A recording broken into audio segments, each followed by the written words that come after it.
कि महागठबंधन जन अधिकार पार्टी को और पप्पू यादव को अपने गठबंधन का हिस्सा बनाए, कि एनडीए से लड़ने के लिए बिहार तैयार है। तो क्या नरेंद्र मोदी जी पर पूर्णतः भरोसा खत्म हो गया?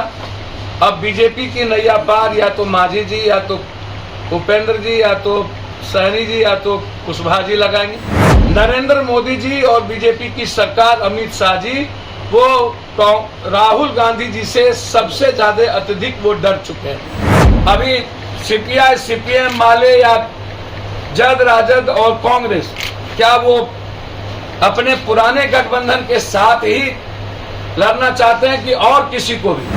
हाथ जोड़ के करबद्ध आग्रह करता हूं कि बीजेपी वाले अपनी अपनी संपत्ति की घोषणा करें, अपने पूरे परिवार।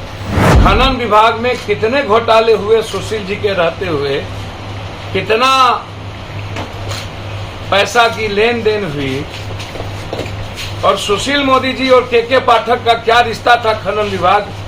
सदन और सदन के बाहर से अभी तक मैं उनके साथ खड़ा रहा हूं, और मैं अपेक्षा रखता हूं कि महागठबंधन जन अधिकार पार्टी को और पप्पू यादव को अपने गठबंधन का हिस्सा बनाए। मेरा ये आग्रह है।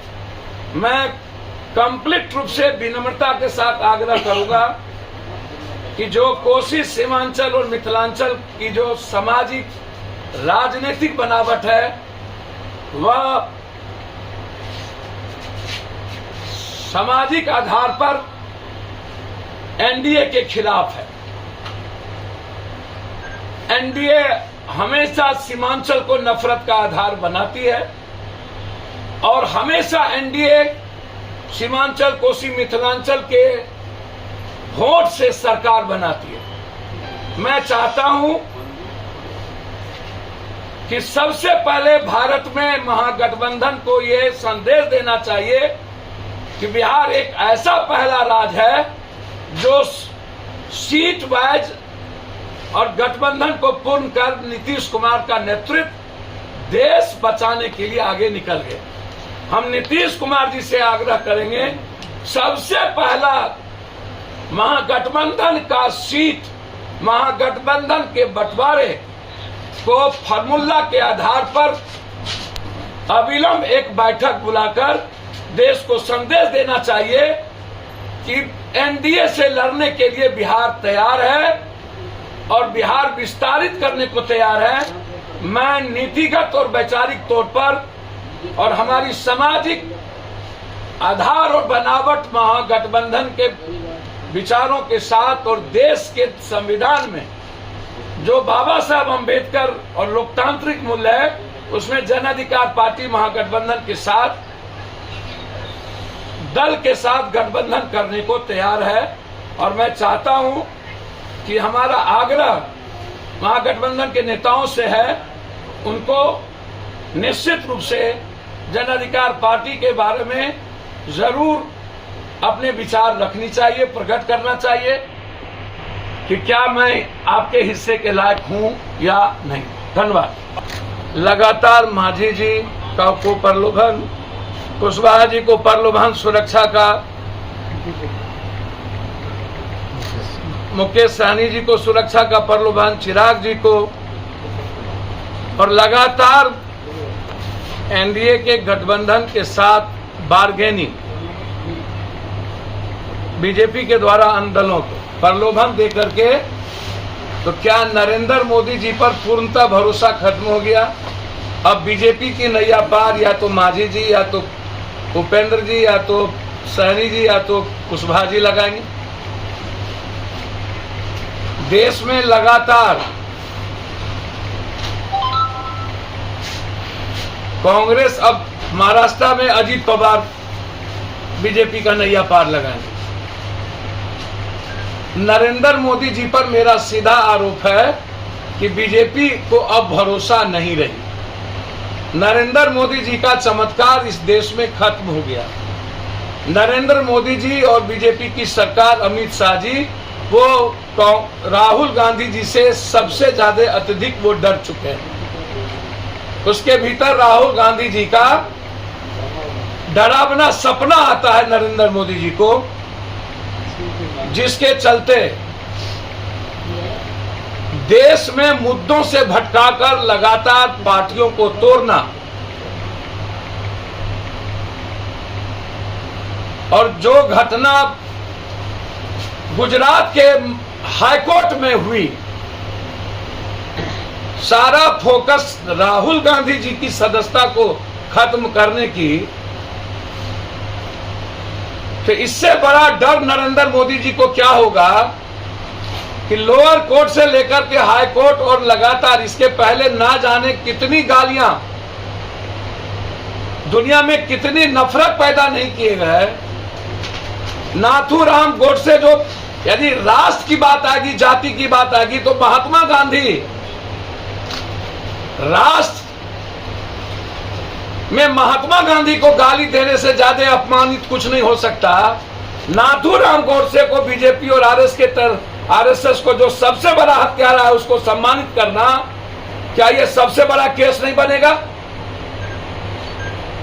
तो इसीलिए मेरा सीधा आरोप है कि एनडीए का कुनबा पूरे देश के अदानी के पैसे और जो घोटाले हुए हैं अजीत पवार से लेके प्रफुल्ल पटेल, जिनको मंत्रिमंडल में जो लोग इस देश में सबसे ज्यादा घोटाला किया उसको सीबीआई ईडी के डर से भयमुक्त करके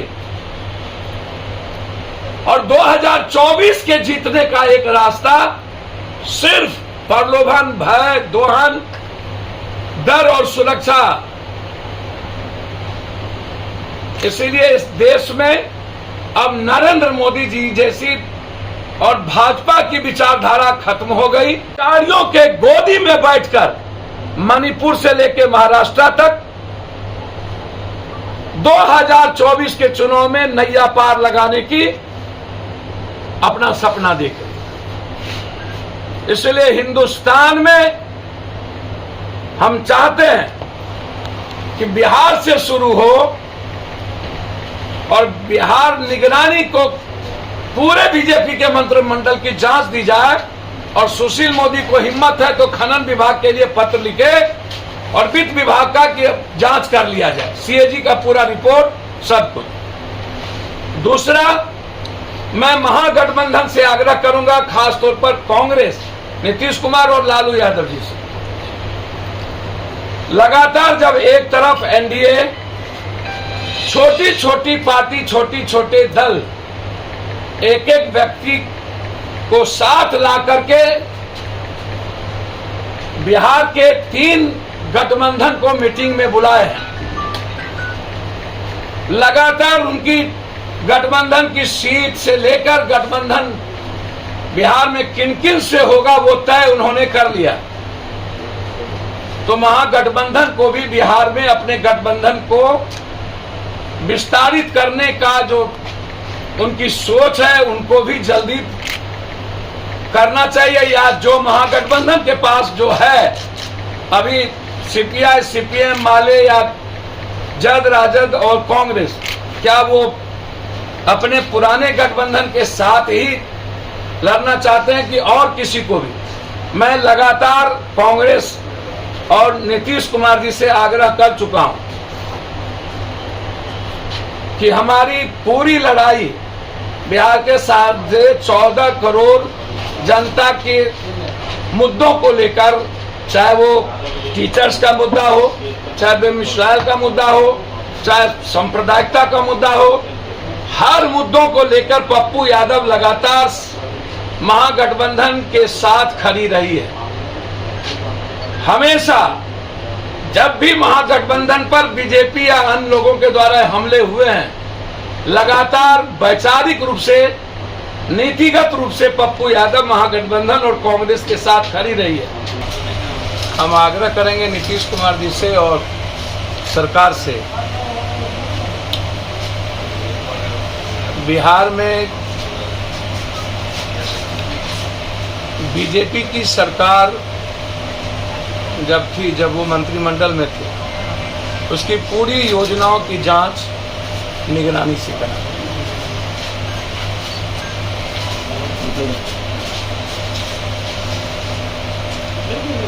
लगातार जो लोग अकूट बिहार सरकार के मंत्रिमंडल में रह करके लूटे हैं, जिन लोगों ने पूरी की पूरी बिहार की जनता के पैसे अपने घर ले गए। कहावत है, शुभ बाजे तब बाजे चलियों बाजे। शीशे के घर में रह के पत्थर फेंकते हैं ये लोग।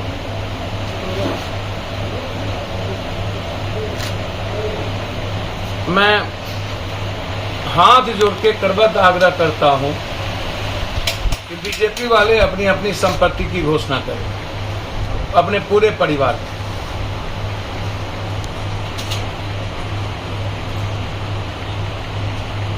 और बिहार में हर विभाग में जो घोटाले हुए उसकी भी पूरी जांच। सुशील मोदी जी के वित्तीय विभाग से लेकर के खनन विभाग तक में जो घोटाले हुए हैं, हम चाहते हैं कि सुशील मोदी जी की भी खनन विभाग, वह भी सीना तान के सुशील मोदी से आग्रह करेंगे कि आप सरकार को एक पत्र लिखें कि खनन विभाग और वित्त विभाग में मैं जब तक था उसकी पूरी जांच करें। खनन विभाग में कितने घोटाले हुए सुशील जी के रहते हुए, कितना पैसा की लेन देन हुई, और सुशील मोदी जी और के पाठक का क्या रिश्ता था खनन विभाग जब थे, तो उस रिश्ता का भी उजागर आवश्यक है। सिर्फ खबर दिखाना देशवा न्यूज का मकसद नहीं। देशवा न्यूज की कोशिश है कि समाज की सूरत बदलनी चाहिए। देशवा न्यूज पर वीडियो देखने के लिए लाइक करें, सब्सक्राइब करें, साथ ही बेल आइकन दबाना न भूलें।